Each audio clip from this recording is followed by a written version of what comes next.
আজ অনেক দিন পর আবার ভিডিও করছি। দেখুন আজকে দুপুরবেলায় 1টার পর থেকে কেমন বৃষ্টি শুরু হয়েছে। কোনো কালো আকাশ, একদম মেঘ করে আছে আর প্রচণ্ড জোরে জোরে বিদ্যুৎ চমকাচ্ছে আর বৃষ্টিও পড়ছে। একদম মনোরম শান্ত পরিবেশ। বৃষ্টি দেখে মনে হচ্ছে যেন আজকে সারাদিন এই বৃষ্টি হবে। আপনাদের কোথায় কোথায় বৃষ্টি পড়ছে সেটা জানাবেন। আমাদের এখানে প্রচুর বৃষ্টি হচ্ছে সকাল থেকে, দেখতে পাচ্ছেন। রাস্তাঘাটে একদম জলে থই থই করছে, পুকুর একদম জলে পরিপূর্ণ,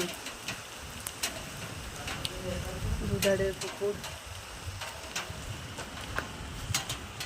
আর এই যে দুটো পাখি আমার, একটা টিটু আর একটা মিঠু, দুজনে ঠান্ডাতে গুটিয়ে আছে পাখিগুলো, দেখাতে পাচ্ছি আপনাদেরকে।